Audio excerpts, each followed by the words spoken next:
This story is about getting started at blogging and meeting someone famous. Interested? It's really cool how things came together for me. I'd been blogging about my fashion experiences working at a local store for a year. The editor of our paper checked out my blog and invited me to write a fashion blog for the paper's website. Unpaid, of course. I didn't get paid, but I got a bigger audience, which is cool. Did you ever write anything that got published? It's a real buzz, isn't it? It was hard coming up with an original article every week, but I learned to keep alert for local news that involves fashion. I felt like a cub reporter. Plus I got to use my photos. Have you ever had to write regularly, outside of homework? Once you get into the habit of it, it's easy. Sometimes I wrote science-based stuff, evolution of clothes and cosmetics. People found it bizarrely fascinating. Vogue is big on science articles, stuff about how beauty treatments work, or how diets work or don't work, or even about new fabrics. I wonder if I could write for them as a staff member someday. What do you think? You are kind, and undoubtedly correct. The most exciting thing was when I wrote about a celebrity visiting Jason's store and snapped a photo of him in his new Aloha shirt. It was Alex Pettyfer. He's a Brit, and he's already been in a few movies. Great cheekbones, tousled blonde curls, and he had really short face fur that actually looked good, not totally scruffy. Do you find designer stubble attractive, or does it just give you razor burn? Rubbing fur against fur feels delicious. I remember him in a kid's film he made when he was only 14, no designer stubble then. He was cute. Tom and I went to see the film I Am Number 4.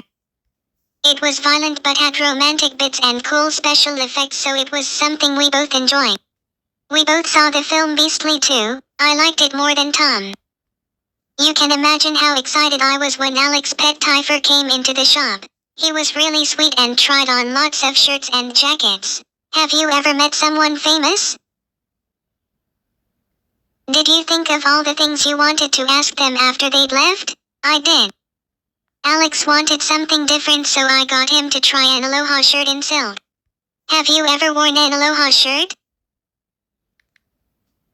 Aren't they great? Such lovely patterns and colors. Aloha shirts even come muted. Hawaii businessmen wear ones with the print on the inside, so it's less fiercely colorful. Radical.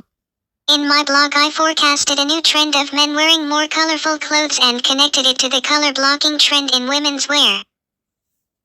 Do you find yourself wearing more colorful clothes these days? See, that might be my influence. The paper pulled the story out of my blog and ran it in the print edition, thus reaching many more readers. Even though newsprint is old tech, I was thrilled, and got paid a pittance for the story. I was a real published writer and photographer. Quite a story, eh? Are you sure? Are you really sure? Okay, just wondering. What's your favorite bird? As free as a bird, eh?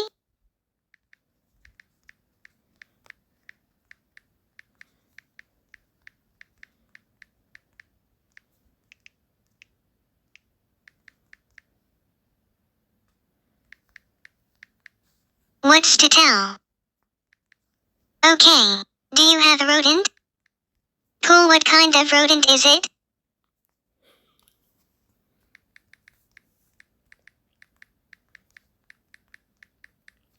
I work part-time at Jason's boutique. Did you name your rodent after some hero? Good for your rodent. What do you think of these names, Julius Hamster or Ratty Einstein or Mousy Jordan? Do you keep your rodent in a cage or does it run free? Want to hear about how I got a summer job with a TV company and made some useful friends? It was hard work, but I was so thrilled to get this job. Landing a summer job in the wardrobe unit of a local TV company was so cool. While in the costume department, I learned how to style for different periods of history. The studio was working on a 60s drama as well as a reality show. Do you think you could dress as if it was the 60s? I couldn't do the hair and makeup, but the mini dresses and kaftans were good. Sadly, the pilot show I was working on failed, although around 1 million people saw the first episode. No one seemed to find Chloe's 9 Lives, a show about a cat trying out all sorts of dangerous jobs, compelling.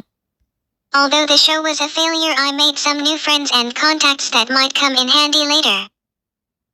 Did you make useful connections at school or later that you had no idea would be good at the time?